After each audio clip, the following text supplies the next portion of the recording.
Semafori i barit ketoprofen është ideuar për të thjeshtuar dhe shkurtuar informimin tuaj në lidhje me marrjen e këtij bari. Rastet më të kuqe janë: ndalo, mos merr ketoprofen form dozë mbi 40 mg pa vizitë. Form dozat me sasi bari më shumë se 40 mg janë barna me recetë. Vizita është e domosdoshme për të përcaktuar së pari diagnozën e saktë që do të thotë jeni apo nuk jeni për të përdorur këtë bar, si dhe kohë zgjatjen e mjekimit. Vizita është e domosdoshme për të përcaktuar nëse mosha juaj, gjendja juaj shëndetësore pra këtij momenti, sëmundjet e tjera që ju mund të keni apo barnat e tjera që ju jeni duke marrë e lejojnë apo jo marrjen e këtij bari për ju në këtë moment. Vizita është e domosdoshme për të përcaktuar dozën e saktë të mjekimit, që do thotë dozën që sëmundja juaj kërkon dhe trupi juaj pranon në këtë moment. Ndalo, mos merr ketoprofen nëse jeni alergjik ndaj këtij bari apo ndonjë bari të afërt me të, si aspirin, ibuprofen, diklofenak, naproxenet e tjerë. Çfarë do thotë kjo? Nëse ndonjëherë më parë ju ka ndodhur që të ju shfaqet një reakcion alergjik kur keni përdorur ketoprofen ose ndonjë nga barnat e tjera që përmendëm më lart, ky reakcion mund të ju rindodh sërish nëse i ripërdorni këto barna. Reakcioni ndodh rrallë, por kujdesi duhet gjithmonë. Detyra e pacientit dhe këshilla jon për të është të shkruaj dhe të ruaj historinë e tij të alergjive në mënyrë që të ja tregoj mjekut sa herë që shkon për vizitë apo farmacistit kur merr një bar të ri. Ndalo, mos merr ketoprofen nëse vuani apo po kaloni një krizë astme. Shto këtu edhe rastin nëse ju ka ndodhur që kur keni përdorur ndonjë bar tjetër të këtij grupi, si aspirin, ibuprofen, diklofenak, naproxen, keni zhvilluar krizë astme. E njëjta gjë mund të ndodhë edhe nga përdorimi i ketoprofen. Kjo, pasi ky bar dhe ky grup barnash ulin prollimin e disa landëve natyrale mbrojtëse dhe zgjeruese të rrugëve të frymarrjes. Pra që vetë trupi jon i prodhon rregullisht. Dhe në të njëjtën kohë rritin prollimin e disa të tjerave me efekte ngushtuese të bronkëve dhe të rrugëve të frymarrjes. Gjë e cila mund të precipitojë krizë të astmes. Detyra e pacientit dhe këshilla jon është sa herë që shkoni për vizitë mjekësore, tregoni mjekut dhe ose farmacistit barna që ju kanë shkaktuar alergji më parë, edhe sëmundjet kronike që ju keni apo po vuani. Ndalo, mos merr ketoprofen nëse jeni shtatzën dhe jeni në 3 mujorin e fundit, që do të thotë mbas javës të 29 të saj. Ky bar, si gjithë barnat e tjera të këtij grupi që veprojnë duke frenuar prodhimin e disa lëndëve mirëmbajtëse të shtatzanisë, rrezikojnë jetën e bebit në mitër, si dhe procesin e lindjes.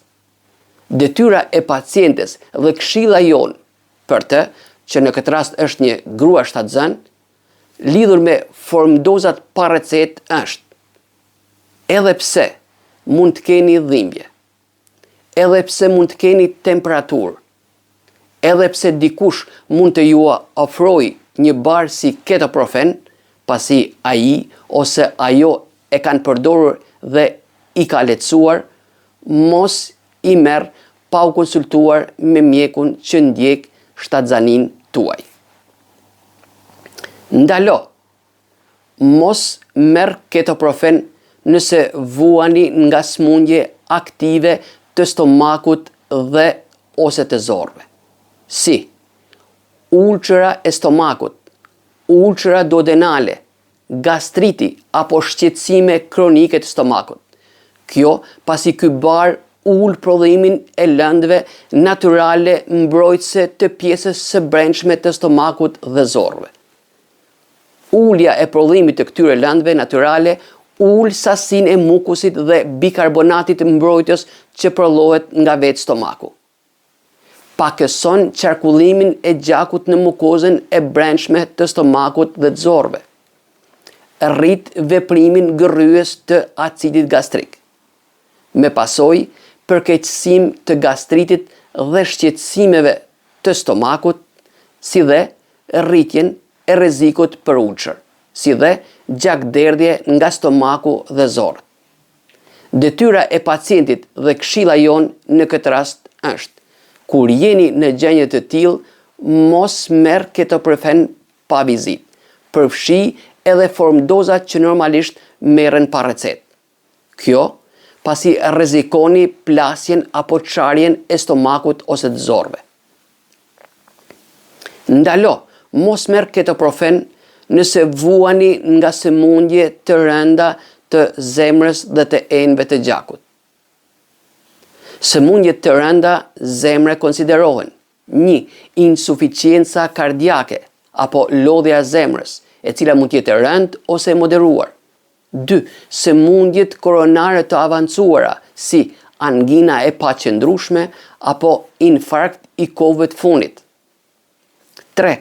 Hipertension i pakontrolluar, që do të thotë keni tension dhe nuk e mjekoni, apo keni tension, merrni disa barna, por sërish vlerat e tensionit janë më lart se 140 me 90 mm shtyllëzhive.